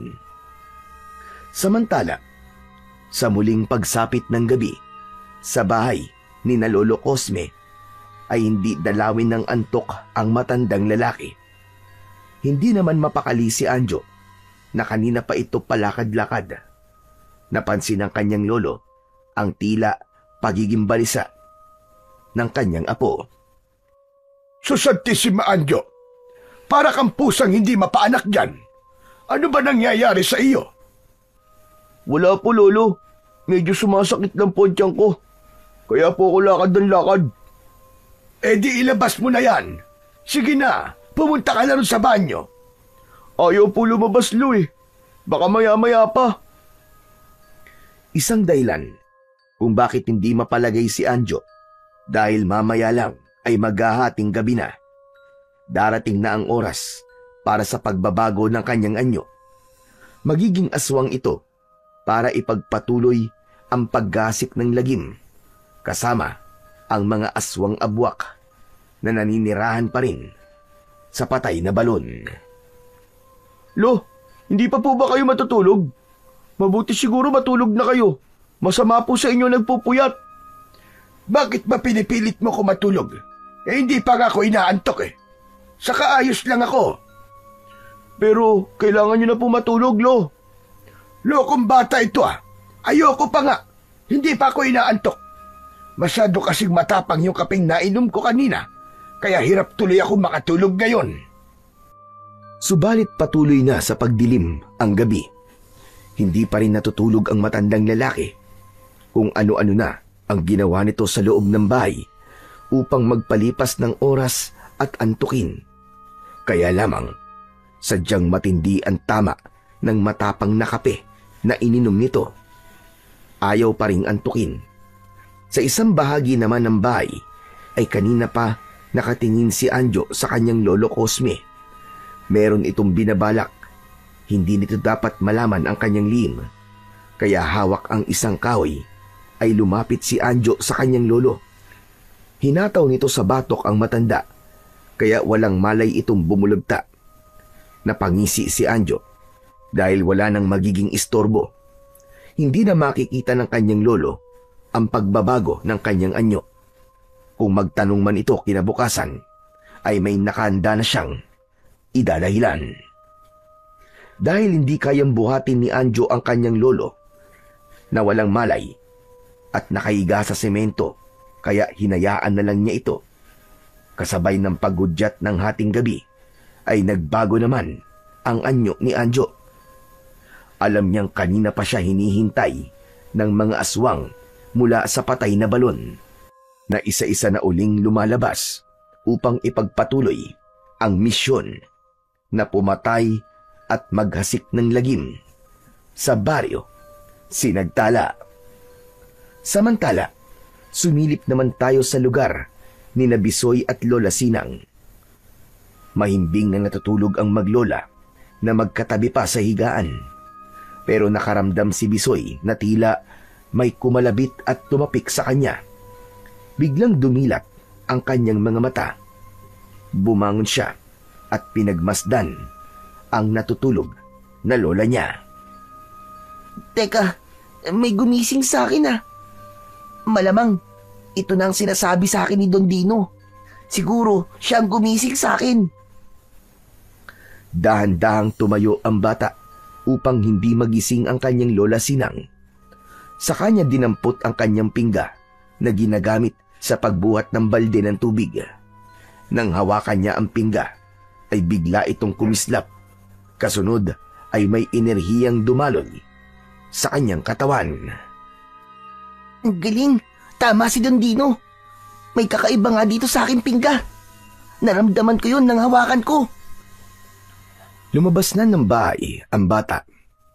Hindi niya alam kung saan niya makikita ang mga aswang na kailangan niyang harapin. Pero tiyak niyang dadalhin siya ng kanyang mga paa sa lugar na yun. Samantala, kasama na ng mga aswang mula sa ilalim ng lupa ang bully na si Anjo. Nasa anyo na rin ito ng isang halimaw at gumagala sila sa baryo Sinagtala. Pinapasok nila ang mga bahay na madaling buksan. Binibiktima ang mga kabataan at pinapatay ang mga manlalaban. Maririnig ang sigawan ng mga residente na nakakaengkwentro ng mga aswang. Ha? Sa lugar na yun, malapit sa may ilog, doon galing ang sigawan. Mukhang naroon ng mga kampo ng dilim ah. Tumatakbong nagtungo roon si Bisoy habang mahigpit niyang hawak ang kanyang dalang pingga. Nakita ng bata ang ginawang pagsalakay ng nakakapangilabot na aswang na abwak. Andito na nga mga aswang. Grabe, nakakadiri ang mga itsura nila. Lumapit at gumawa ng ingay si Bisoy, kaya naistorbo ang mga aswang na naroon. Lahat sila ay napatingin kay Bisoy. Itigil nyo na ang kasamaang ginagawa nyo. Maawa kayo sa mga taong wala namang kasalanan sa inyo. Ako ang harapin nyo. Mga buwisit kayo. Nang makita ng mga aswang abwak si Bisoy, ay nagka-interes sila. Isang bata ang kanilang kaharap, kaya nakaramdam sila ng pagkatakam. Sariwa, bata at malinamlam ang laman loob ng isang bata para sa kanila. Oo. Tumutulo pa ang mga laway nyo ah. Gusto nyo ba akong lantakan? Sige, lapit. Lumapit kayo sa akin. Tignan lang natin. Inihanda ni Bisoy ang kanyang sarili. Pinalapit niya ang mga aswang abwak na natatakam sa kanya. Sige, lapit pa. Lumapit pa kayo. Bilisan nyo. Hindi na ako makapaghintay. Nang ganap nang makalapit ang mga halimaw kay Bisoy, ay agad niyang iwinasiwas sa ere ang hawak niyang pingga at inihataw sa mga aswang na abwak. Umaaguntok at napapangiwi sa sakit ang bawat aswang na tamaan ng pingga na hawak ni Bisoy. Ito ang kanyang tanging sandata na ginagamit dahil yon ang itinuro sa kanya ng kaibigan niyang diwende na si Don Dino. Subalit sa kabila ng paulit-ulit na paghataw ni Bisoy, nagagawa lamang niyang saktan ang mga aswang abwak na sumusugod sa kanya. Wala pa rin sa mga ito ang namamatay. Hanep pa, mukhang matitibay ang mga aswang na to. Ayaw pa rin nilang matepok. Pero hindi ko sila susukuan. Gagawin ko ang aking makakaya. Ipinagpatuloy ni Bisoy ang pakikipaglaban sa mga kampon ng kadiliman. Hanggang may ikinagulat ang bata dahil sa ginawa ng mga aswang abwak na nakikipagpambuno sa kanya. Ang mga aswang abwak na lalaki ay naging bayawak at ang babaeng aswang abwak naman ay naging ibong kulay itim. Hala, nagbago sila ng anyo. Naging mga hayop ang mga aswang. Sumugod ang mga aswang abwak na naging ibong itim. Lumilipad itong umatake kay Bisoy, kaya gamit ang kanyang pingga ay pinagpapalo lamang yon ng bata tumitilapon ang itim na ibon na tinatamaan ng sandata ni Bisoy. Mula naman sa lupa ay sumugod ang mga aswang abwak na naging bayawak. May kalaban si Bisoy sa ere at meron din sa lupa, kaya tunay na sinubukan ang tapang at kakayahan ng bata. Subalit hindi siya magpapadaig. Habang hawak ni Bisoy ang pingga, ay naramdaman niya na biglang bumilis ang kanyang mga kilos.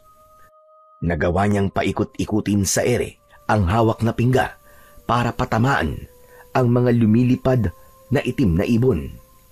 Sa paglapit naman ng mga bayawak na nasa lupa, ay nagagawa itong tapakan ng bata at saka ipapalo sa mga ulo ng bayawak ang dulong bahagi ng pingga. Habang abala sa pakikipaglaban, si Bisoy sa mga abwak na aswang na naging itim na ibon at bayawak ay may dumating na ibang uri ng aswang. Nag-iisa lang ito at galit na sinugod siya. Subalit hindi nagpatinag si Bisoy. Sabay-sabay niyang hinarap ang mga kampon ng dilim na sumugod sa kanya. Ang aswang nakakaiba ang itsura ay ang batang si Anjo. Galit na galit ito na umatake kay Bisoy. Samantala, sa lugar naman ni Lola Sinang ay nagising na ang matandang babae at ang una niyang hinanap ay ang kanyang apo. Aba, bakit wala rito sa higaan si Bisoy? Saan naman nagpunta ang batang yon? Bumangon si Lola Sinang para hanapin ang apo. Pinuntahan ang kanilang kubeta, subalit walang tao roon, hanggang sa makita ni Lola Sinang na nakabukas ang pinto ng kanilang bahay. Kaya isang bagay lamang ang agad na pumasok sa isip niya. Lumabas ng bahay ang apo niya. Pero kung lumabas siya, saan naman nagpunta ang apo ko ng ganitong alanganing oras? Agad na nag-alala ang matandang babae, lalo na't napapabalita na may gumagalang mga aswang sa baryo Sinagtala. Kaya lalo lamang nabahala si Lola Sinang.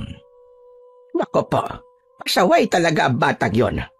Hindi na naman nakinig sa akin. Kabili-bilinan ko na wag basta lalabas ng bahay, lalo na kapag gabi. Hindi pa rin ako pinakinggan. Pabihira. Ano ba ito? Ano bang gagawin ko? Baka babaya niyan eh. Meron siyang makasalubong na aswang. Abay, paano na lamang siya? Mapapahamak si Bisoy.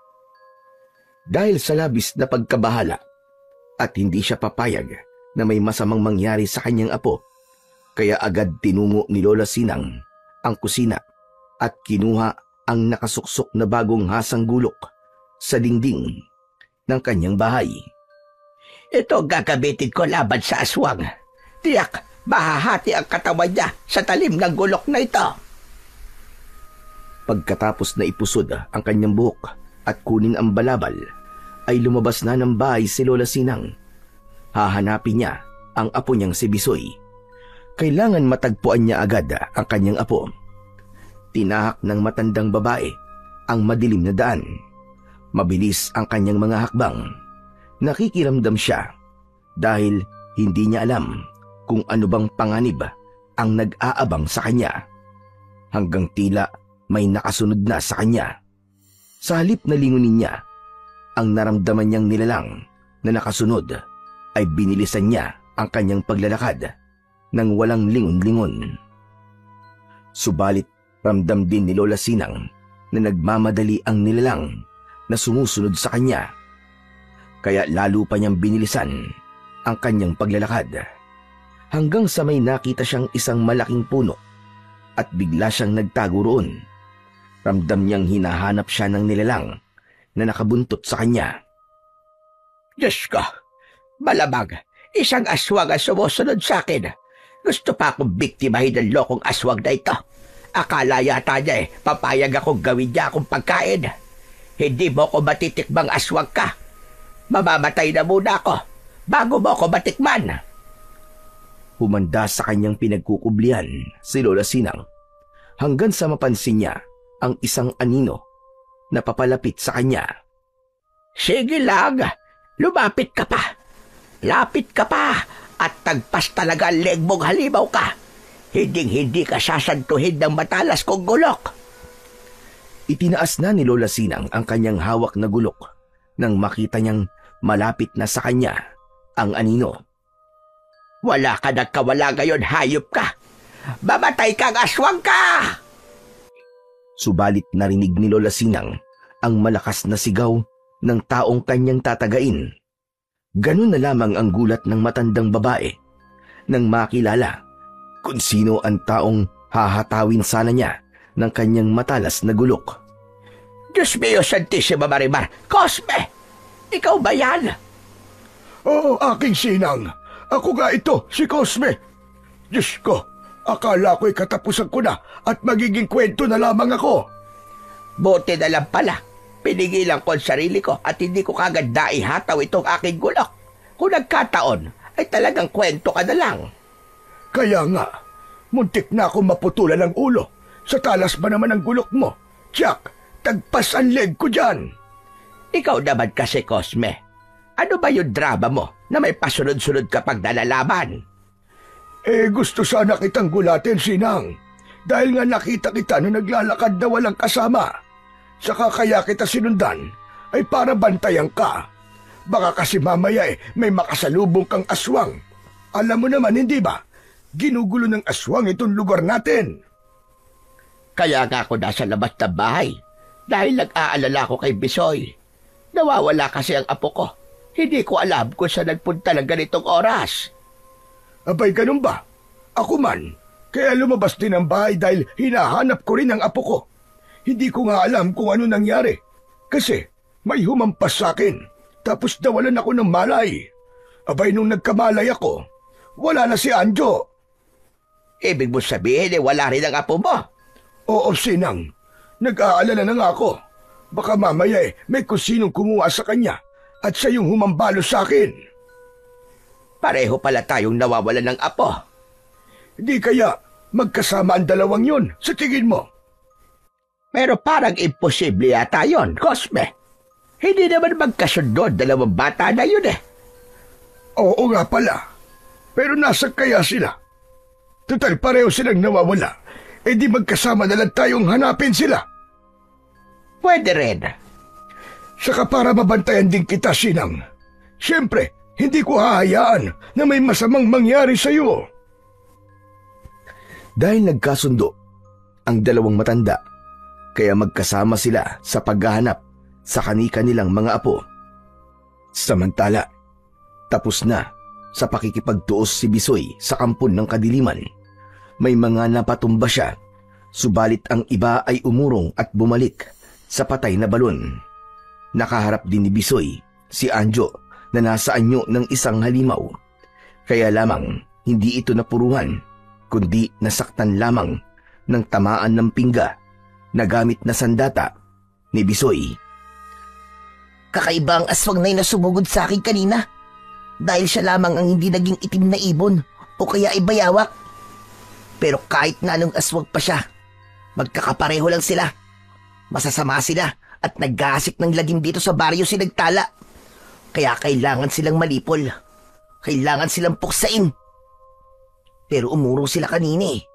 Kaya hindi pa ako tapos sa kanila. Alam kong magkakaharap pa uli kami. Magkasamang naghahanap ang dalawang matanda nang makita nila si Bisoy na naglalakad. Bisoy, apo! Diyos ko, maraming salamat, Panginoon, at nakita ka namin. Lola, ba't po kayo lumabas? Nag-alala kasi ako sa iyo, apo. Wala ka kasi nang magising ako. Iniisip ko baka kung ano na nangyari sa iyo dahil lumabas ka ng bahay. Abay, teka, saan ka ba nagpunta? Kwan, dyan lang po. Ba't kasama niyo po si Mang Cosme? Hinahanap din kasi niya si Anjo. Nawawala raw. Tapos nagkita kami. Kaya heto, magkasama kami para hanapin kayo dalawa. Hindi ko naman po kasama si Anjo eh. Alam ko, Bisoy. Nag-aalala rin kasi ako sa apo ko. Buti ka, nakita ka ng yung lola. Si Anjo kaya. Saan kaya nakarating ang apo ko na yun? Apo, halika na. Umuwi na tayo. Cosme, mauna na kami ng apo ko. Pasensya ka na. Hindi na kita masasamahan pa at sumasakit ang rayuma ko. O sige, di bale Sinang, okay lang. Sige na, umuwi na kayo. At saka mag-uumaga na rin. Baka uuwi na rin muna ako. Saka ko na lang ipagpapatuloy ang paghahanap ko kay Anjo. Umuwi na sina Lola Sinang at Bisoy. Maging si Lolo Cosme ay umuwi na rin. Nang pumasok siya ng bahay, ay inabutan niyang naroon na si Anjo. Diyos ko, pinag-alala mo kung bata ka. Saan ka ba nang galing? Bigla ka na lamang nawala. May pinuntahan lang po ako, Lolo Cosme. Gabing-gabi ay umaalis ka pa ng bahay. Saka teka, sino ba yung humambalos sa akin kagabi? Ikaw ba yon? Yun nga po ang gusto ko sana sabihin sa inyo, Lolo Cosme. May bigla kasi pumasok dito sa atin. Hinabol ko po yun, kaya bigla po ako nawala. Kaya lang, nahirapan po akong hanapin eh. Napaniwala naman ni Anjo ang kanyang Lolo Cosme. Kaya hindi na nag-usisa pa ang matanda. Napangiti naman ang bata sa ginawa niyang pagsisinungaling. Kinabukasan, maagang lumabas ng bahay si Lola Sinang para may bilhin sa tindahan nang marinig niya ang usap-usapan ng mga kapitbahay at iba pang tao na nagkakatipon-tipon. Nagulat pa siya nang batiin ng mga ito at magpasalamat sa kanya na ipinagtaka ng matanda. Aba, salamat po sa inyong apo, Lola Sinang. Ang husay pala ni Bisoy. Ano ka ba? Mahusay? Saan? Kagabi po kasi, nakita namin si Bisoy. Nakipaglaban po sa mga aswang. Ano ba yung sinasabi mo? Paano makikipaglaban sa mga aswang ang apo ko? Bata pa yun at wala yung kapangyarihan para labanan ang mga kampo ng dilim. Baka nagkakamali ka. Pero siya po yung nakita namin kagabi. Hindi kami maaaring magkamali, Lola Sinang. Sumang-ayon ang iba pang kapitbahay na naroon. Pinatunayan nga nila na nakita nila si Bisoy na nakipaglaban sa mga aswang na lumusob sa baryo nitong nakaraang gabi lang. Hindi ko alam ang mga sinasabi niyo tungkol sa apo ko. Huwag niyo po sabihin wala po kayong alam sa kabayaniang ginawa ni Bisoy. Aba, ewan ko. Sige na. Aalis na ako. Hindi na nakipagtalo pa si Lola Sinang sa mga taong lumapit sa kanya. Kailangan makauwi na siya para makausap ang kanyang apo. Ang lola naman eh. Ang sarap-sarap ng tulog ko nang gigising po kayo. Meron ka dapat sabihin sa akin, apo. Ha? Ano po ba yun, Lola Sinang? Meron kang inililihim sa akin, bata ka. Ano yung sinabi sa akin ng mga kapitbahay natin, ha? Nakita ka raw nila kagabi. Opo, lumabas po ako ng bahay. Di po ba hinanap niyo po ako? Oo nga, lumabas ka nga. Pero may nabanggit sila. Nakipaglaban ka raw sa mga aswang. Po? Huwag kang tatangke. Gagawin mo sinungaling ang mga nakakita sa'yo. Lola, ano po kasi? Meron kagang hindi sinasabi sa akin, lintik kang bata ka. Teka, paano ka makikipaglaban sa mga aswang na yun? Ikaw ba si Super Ingo? O kaya si Commander Bawang? O si Elias Padike? O kaya apo ni Panday? Lola naman kung sino-sino naman po ang sinasabi niyo kasi nga nagtataka ako sa sinasabi nila na nakipaglabang ka raw sa mga aswang. Ngayon wala ka na makapangyarihan para harapin ang kampo ng kadiliman. Lola, meron po. Natigilan si Lola Sinang sa sinabi ng kanyang apo. Kung ganon, ikaw nga yun nakipaglaban sa mga aswang kagabi at may kapangyarihan ka para gawin yon. Opo, Lola. Diyos mio, Santissima Maribar, Bisoy, paano nangyari yon? Paano ka magkakaroon ng kapangyarihan para harapin ang mga kampo ng dilim? Sabihin mo ka! Magpaliwanag ka, bata ka! Baka kung ano na nangyayari sa'yo. Baka mamaya sugurin tayo ng mga kampo ng dilim. Delikado tayo pa nagkataon. Lola, kahit po sumugod pa po sila rito sa atin, kayang-kaya ko po kayong ipagtanggol sa kanila. Dahil po sa kapangyarihan ko. Magpaliwanag ka nga sa akin, Bisoy. Paano ka bang nagkaroon ng kapangyarihan para labanan ng mga aswang? Dahil ayon nga sa duwending kaibigan ni Bisoy na si Don Dino, ay maaari niyang sabihin sa kanyang lola ang tungkol sa kapangyarihang ibinigay sa kanya. Kaya detalyadong sinabi yun ng bata.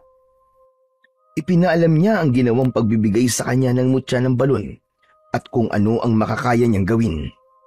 Hindi naman makapaniwala si Lola Sinang sa mga sinabi na yon ng kanyang apo. Sabay hawak sa leeg ni Bisoy. Lola, ano pong ginagawa niyo? Ba't niyo po ako hinahawakan sa leeg? Inaalam ko lang kung may lagnat ka ba. Si Lola talaga okay na okay po ako at wala po akong lagnat. Lahat po ng sinasabi ko po sa inyo ay totoo. Binigyan po talaga ako ng kaibigan kong diwende ng kapangyarihan. At yung pingga na ginagamit ko pong panimbang sa pagbubuhat ko po ng balde ng tubig, yung po ang ginagamit kong sandata. Diyos ka, hindi pa rin ako makapaniwala, apo. Ngayon po ay maniwala na po kayo, Lola. Dahil totoo po ang lahat na kinikwento ko sa inyo. Kagabing na wala ka. Yun ang una mong pakikipaglaban sa mga aswang, tama ba? Opo, Lola Sinang. Dahil nga ayon po kay Don Dino, nagsisimula na po magasik ng lagim ang mga aswang galing po sa ilalim ng lupa, dito po sa ating baryo. Kung sa bagay ay totoo yon, may mga gumagala ng ang aswang dito sa lugar natin. Kaya nga po ako ang hadlang sa kanila.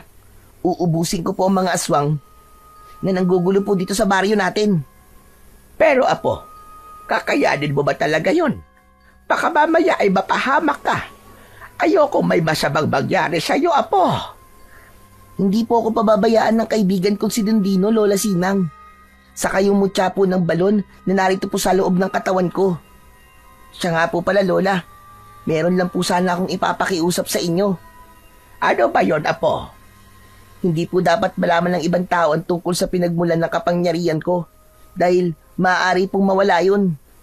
Huwag ka mag-alala, apo. Isasara ng lola ang bibig. Maraming salamat po. Kaya alam niyo na po kapag gabi at hindi niyo po ako nakita sa tabi niyo, ibig sabihin po lumabas po ako ng bahay para makipaglaban at harapin ang mga aswang. Pero apo, gusto ko sa susunod ay ipaalam mo man lang sa akin. Po? Bakit po, Lola? Siyempre, gusto ko namang makita kung paano mo uubusin ang mga aswang, kung gaano kakahusay sa iyong pakikipaglaban sa kanila. Napangiti na lamang ang batang si Bisoy. Isa lang ang ibig sabihin nun, ipinagmamalaki siya ng kanyang lola. Ang bali-balita tungkol sa ginawa ni Bisoy ay nakarating din kay Lolo Cosme. Ipinaalam kagad yun ng matandang lalaki kay Anjo. Totoo ba sinabi niyo, Lolo Cosme? Oo, Anjo. Usap-usapan ngayon ng mga taga rito sa baryo. Kaya tuwan-tuwa sila na may nagtatanggol sa mga taga rito. May kapangyarihan pala ang pasaway na yun, ha? Lalo lamang siyang yayabang. Ba't ganyan na sinabi mo, Anjo? Hindi naman mayabang si Bisoy. Mayabang po siya, Lolo Cosme. Sinasabi mo lang yan dahil galit ka sa apo ni Sinang. Hindi naman talaga siya nakakatuwa eh. Pero tiyak, na walang pupunta ng kapangyarihang taglay niya. Aba, bakit naman? Basta po, baka sa susunod, ang balitang malalaman niyo, Lolo Cosme, ay pinatay na ng aswang si Bisoy. Apo, masama yung ganyan na. Yung hahangarin mo ang kamatayan ng isang tao, hindi maganda yan. Sabi ko nga po sa inyo, Lolo, mayabang yung Bisoy na yun. Kung mamatay man siya, dahil yun sa kayabangan niya. Dahil nakipaglaban siya sa mga aswang.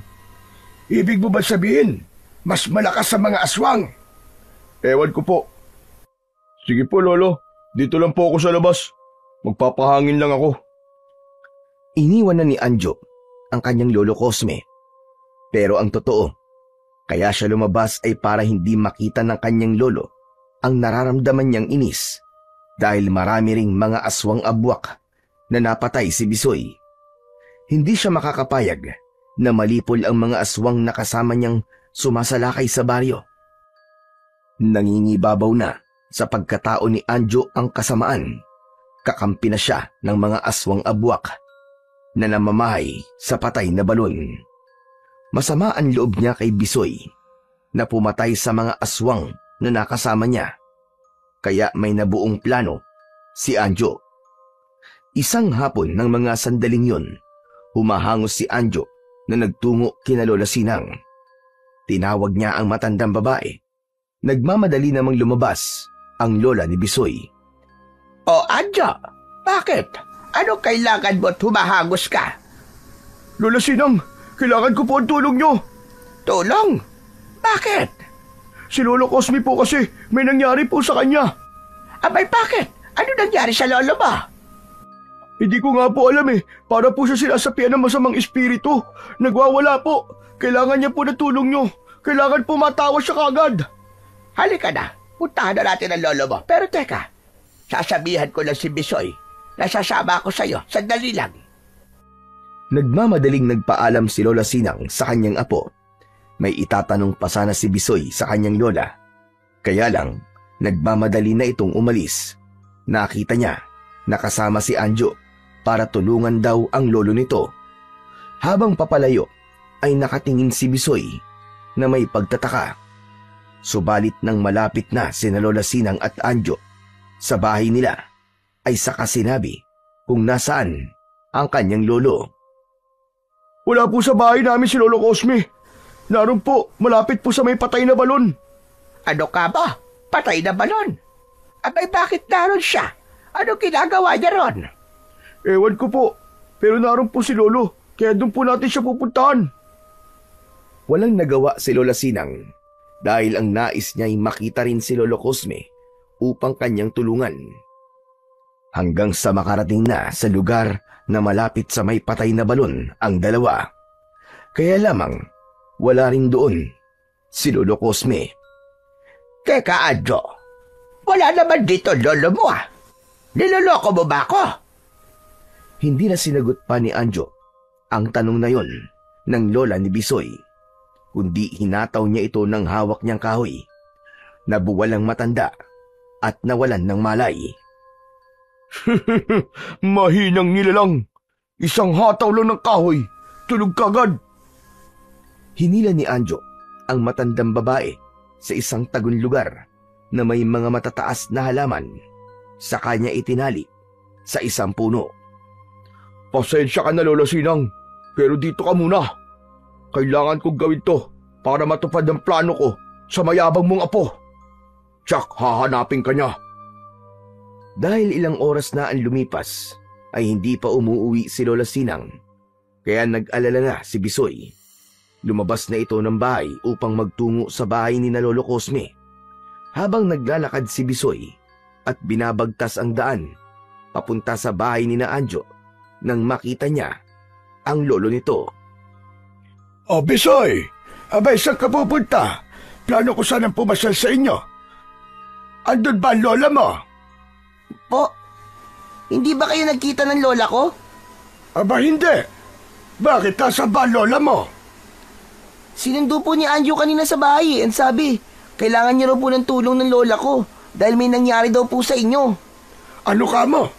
Aba teka, wala naman nangyari sa akin. Kanina ko pa nga rin hinahanap si Anjo. Hindi ko alam kung saan nagpunta. Sabi ko na nga ba, kaya kanina pa hindi maganda ang kutob ko Lolo Cosme, hanapin po natin si Lola Sinang. Baka kung anong ginawa sa kanya ni Anjo. Ano? Ba't naman may gagawing masama sa lola mo si Anjo? Basta po, yun po nararamdaman ko.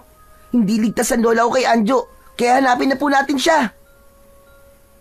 Hindi na kumontra pa si Lolo Cosme sa sinabi ni Bisoy, kundi lumakad na sila para hanapin ang matandang babae na si Lola Sinang. Isa pa, nagkakaroon na rin ng pagdududa si Lolo Cosme sa kanyang apo dahil sa mga kakaiba nitong ikinikilos ng mga nakalipas na araw. Hindi nga niya makausap ng maayos dahil marami itong dahilan at palusot. Kung malalaman lang sana ni Lolo Cosme ay nagawa siyang saktan ni Anjo dahil nasa ilalim na ito ng kapangyarihan ng kadiliman mula sa patay na balon. Ipinagpatuloy ni na Lolo Cosme at Bisoy ang paglalakad upang hanapin si Lola Sinang hanggang sa makarinig siya ng kakaibang ingay. Nakakapanindig balahibong mga ungol mula sa kung anong nilalang. Nagulat na lang ang dalawa nang pinaligiran na sila ng mga aswang na abwak. Diyos mio! Mga aswang na abwak ang mga ito! Sila nga nang gugulo at nag-aasik ng lagim sa ating baryo, Lolo Cosme. Galing sila sa ilalim ng lupa, sigurado yan. Maaaring may nagbukas ng lagusan, kaya nakalabas ang mga halimaw na yan. Lagusan? Lolo Cosme? Saan ho yun? Oo, Bisoy. Ang patay na balon. Yun ang sinasabing lagusan ng mga kampo ng dilim mula sa ilalim ng lupa. Kaya ngayon ay nandito na sila dahil nabuksan yon. Naputol ang pag-uusap ng dalawa dahil sa pagsalakay ng mga aswang abwak. Pumuesto si Bisoy sa unahan ni Lolo Cosme. Sa likod lang po kayo, Lolo Cosme. Ako pong bahala sa mga aswang na yan. Ang dala ko pong pingga, ang lilipol sa kanilang lahat. Humanda kayo, mga aswang kayo! Nagkubli na lamang ang matandang lalaki sa likod ng batang si Bisoy. Hindi rin niya kayang labanan ang mga aswang.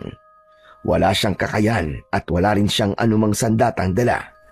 Kaya hinayaan na lamang niyang makipaglaban ng bata sa mga halimaw na nakapaligid sa kanila. Maliksi at ubod ng bilis ang bawat kilos ni Bisoy. Tinitiyak niyang tatamaan ng kanyang sandatang pingga ang mga aswang na umaatake. Hindi naman siya nabigo dahil umaaguntok at umiigik ang bawat aswang na hatawin ni Bisoy ng kanyang hawak na sandata. Bilib na bilib ang matandang lalaki sa ginawa ni Bisoy. Bagamat nagtataka siya kung paanong nagkaroon ng pambihirang kapangyarihan ang apo ni Lola Sinang.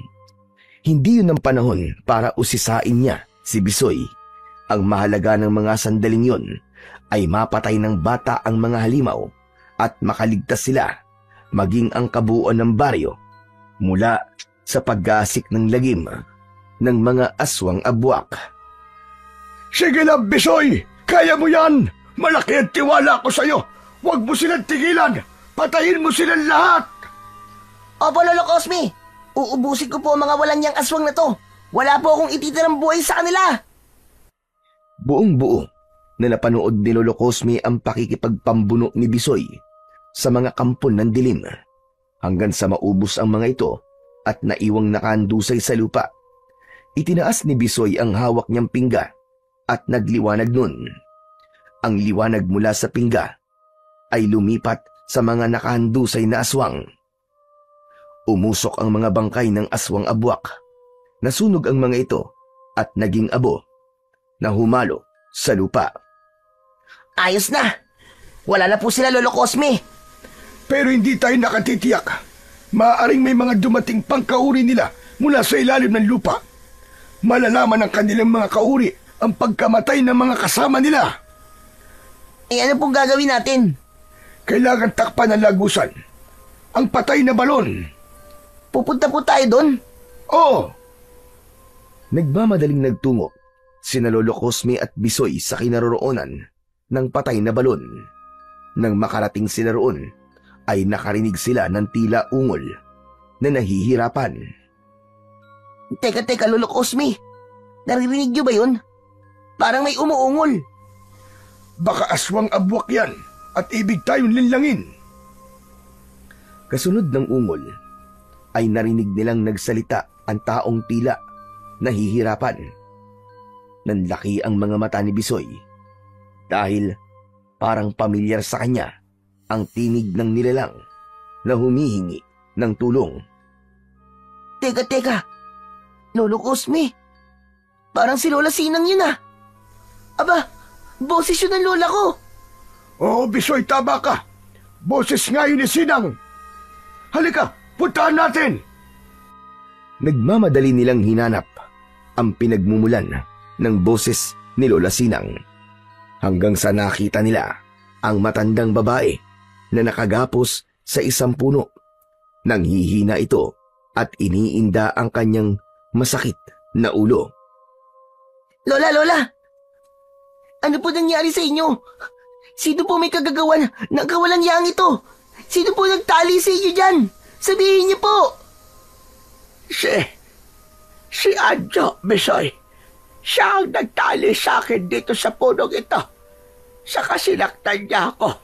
Kaya nawalan ako ng malay. Ay, ang sakit ng ulo ko. Masama si Anjo, Bisoy.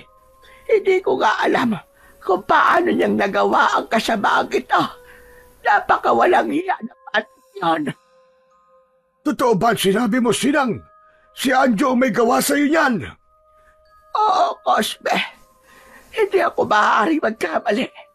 Walang dahilan para gumawa ako ng kwenta. Dahil sinundo ako ng apo mo sa bahay namin. Ang sabi niya, sinasapian ka raw ng masamang espiritu. Kaya naman gumayak kagad ako at sumama kay Anjo papunta sa bahay niyo. Kaya lang wala ka sa bahay niyo at dito niya ako dinala. Sinabi ko na po yung kay Lolo Cosme na sinundo po kay ni Anjo dahil magpapagamot sana si Lolo Cosme.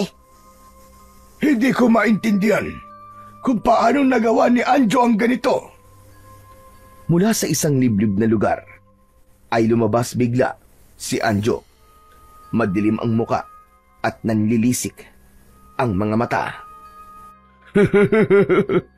Kaya ako nagawa yan para mapaghigantihan kita, Bisoy na hambog. Dahil hadlang ka sa ibig mangyari ng aking mga kasama. Dahil pinatay mo sila. Apo, ano ba sinasabi mo? Anong naging atraso sa'yo ni Bisoy para gawin mo to sa lola niya? Wala naman siyang ginagawang masama sa'yo. Lintik kang bata ka. Ano ba nangyayari sa'yo? Tumigil ka, tanda. Ayaw kitang kausap. Ano ka mo? Hoy, Anjo! Hindi mo ba ako nakikilala? Lolo mo ako. Baka tamaan ka sa'kin. Wala akong pakialam sa'yo. Kaya tumigil ka. Baka ikaw ang tamaan sa'kin. Hindi ka na niya kilala. Sinabi ko nga sa'yo, hindi ba? May namamahay na kakaibang elemento sa katawan ng apo mo. Pero hindi yun nawala. Tila hindi umalis. Baka hindi mo sinunod ang bilin ko sa'yo, Cosme, tungkol sa pagpapaligo sa kanya ng suka. Naku po, oo nga. Pasensya ka na, Sinang. Hindi ko nga yun nagawa dahil akala ko, maayos na ang kalagayan niya. Kaya pala tuluyan nang nagbago si Anjo. Pinangingibabawan na ng kasamaan ng kanyang isipan at mga desisyon. Nasa impluwensya na siya ng mga kampon ng kadiliman mula sa patay na balon. Ang patay na balon, kailangan matakpan. Hindi nyo na yun magagawang takpan. Kailangan nakabukasyon para makadaan ng mga kasama ko mula sa ilalim ng lupa. Hindi mo kami mapipigilan, Anjo. Tatakpan namin yon. Tara na, Lolo Cosme! Hanggang sa biglang nagbago ang itsura ng batang si Anjo. Naging isa itong nakakakilabot na aswang. Tuluyan ng hindi nito nakilala ang kanyang Lolo Cosme. Sinunggaban niya sina Bisoy at ang kanyang lolo. Nahawakan nito sa leeg ang matandang lalaki. Diyos ko po, Anjo, Apo! Ako ito ang Lolo Cosme mo! Bitiwan mo ako! Huwag mo akong sakalin! Hindi kanya na nakikilala, Lolo Cosme. Nasa ilalim na ng kadiliman ng isipan ni Anjo dahil sa kanyang pagiging aswang. Walang magagawa si Bisoy kundi ang harapin ang aswang na si Anjo. Hindi na rin siya pinigilan ni Lolo Cosme dahil pare-parehong malalagay sa panganib ang buhay nila. Kaya hinawakan ng maigpit ni Bisoy ang pingga at iwinasiwasyon sa ere. Saka inihataw sa katawan ng halimaw na si Anjo. Paulit-ulit at bugbog sarado ang halimaw. Kitang-kita ni Lolo Cosme ang paghihirap ng aswang sa bawat paghataw ni Bisoy gamit ang kawayang pingga. Tila sinasaksak naman ang dibdib ni Lolo Cosme habang nasasaktan si Anjo, subalit wala siyang magagawa hanggang sa humandusay ang wala ng buhay na katawan ng aswang. Lumapit si Lolo Cosme at nilapitan ang halimaw. Saglit pa ay unti-unting bumalik ito sa dating si Anjo. Tanging pagluwa na lamang ang nagawa ni Lolo Cosme. Awang-awa sa kanyang apo. Subalit hindi niya masisisi si Bisoy. Ginawa lamang nito ang nararapat para sa kanilang kaligtasan. Sa pagkamatay ni Anjo, ay dumating ang iba pang aswang abwak mula sa patay na balon. Nakalabas na ang mga ito, kaya minsan pa ay nakipagpambuno si Bisoy sa mga ito. Isa-isa niyang nilipol ang mga halimaw. Nang maubos ng mga to, ay nagmamadali siya upang takpan ang patay na balon nang hindi na makalabas pa ang mga aswang na doon ay namamahay. Hindi na makakalabas pa ang mga halimaw. May takip na ang patay na balon. Si Anjo, siya marahil na nagbukas ng balon. Kaya nangyari yun sa kanya. Yun din po ang kutob ko, Lola Sinang. Dahil masyadong pasaway po at pakialamero si Anjo. Pinagbabawal ang magtungo rito. Pero nagpunta pa rin siya at pinakialaman ang balon. Kawawa naman siya. Pati ang Lolo Cosme niya. Wala na po tayong magagawa, Lola. Kung hindi ko naman po papatulad si Anjo at hahayaan siya, tayo po mapapatay niya. Alam kong maiintindihan ka ni Cosme dahil malawak ang kanyang pang-unawa. Iniwan na ni Lola Sinang at Bisoy ang patay na balon. Lumayo na sila roon. Subalit bago sila umalis doon, ay dinikit ni Bisoy ang dulo ng hawak niyang pingga sa bunganga ng balon. Nagliwanag ang pingga at dumaloy ang liwanag sa gilid ng balon. Anong ginagawa mo, Apo? Tinitiyak ko po na hindi na mabubuksan pa ang balon para wala na pong mapahamak at hindi na makalabas pa ang mga aswang na namamahay sa ilalim ng lupa. Lumapit sina Lola Sinang at Bisoy sa nagdadalamhating si Lolo Cosme. Huwag kayong mag-alala, Bisoy, Sinang. Wala akong sama ng loob sa kahit kanino sa inyo. Alam kong kasalanan yun ng apo ko. Kung hindi rin sana naging matigas ang ulo niya at sinusunod ang mga sinabi ko, hindi ito mangyayari sa kanya. Pero wala na akong magagawa pa. Kung ito ang kapalaran niya, dapat kong tanggapin na lamang yon. Ang nais ko na lang ngayon ay mabigyan siya ng isang maayos na libing. Iniuwi ni Lolo Cosme ang labi ng kanyang apo. Gaya ng ibig niyang mangyari, isang maayos na libing ang ibinigay niya kay Anjo. Naging katulong pa niya sina Lola Sinang at Bisoy sa pag-aasikaso.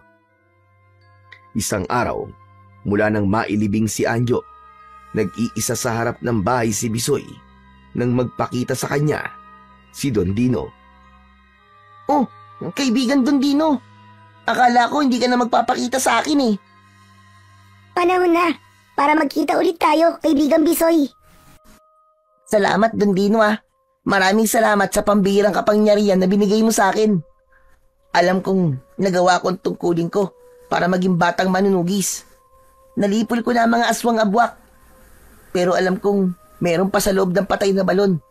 Pero hindi na sila makakalabas doon. Kundi habang panahon na sila doon nakabilanggo. Mahusay ang ginawa mo. Pinahanga mo ako, kaibigan Bisoy. Sinunod ko lang naman ang bilin mo sa akin. Ay siya nga pala. Nagpakita ka ba para bawiin na ang mutya ng balon na nasa loob ng katawan ko? Hindi, Bisoy. Kundi para sabihin sa'yo na mananatili na yun sa katawan mo. Dahil dapat kang maging batang manunugis. Pinatunayan mo yun sa akin at sa lahat ng mga tao rito sa inyo. Kaya naman, marami ka pang magiging misyon sa mundong ito. Ha? Sigurado ka? Oo, kaibigan Bisoy. Alam kong sa pamamalagi sa'yo ng mutya ng balon ay mamapanatili mo ang kahalagahan at mabuti nitong layunin. Yun na yung gamitin ito para sa kabutihan at kaligtasan ng mga tao, lalo na dito sa baryo Silagtala. Kaya ingatan mo yung mabuti. Ikaw na ang tunay na mag-iingat dyan hanggang sa susunod mong salinlahi. Maipapasa mo yan sa iyong anak hanggang sa iyong magiging apo at kaapu-apuhan pa. Pagkatapos ng pag-uusap na yon, ay nawala na ang duwending si Don Dino. Isang obligasyon ang iniwan sa kanya. Isang napakalaga at delikadong obligasyon. Pero nakahanda si Bisoy na gawin yon para sa pagmamahal niya sa kanyang kapwa-tao at sa baryo Sinagtala. Ang pagsunod at paggawa ng tama ay siyang dapat laging pahalagahan dahil ito ang sangkap upang ang buhay ay laging magkaroon ng kapanatagan.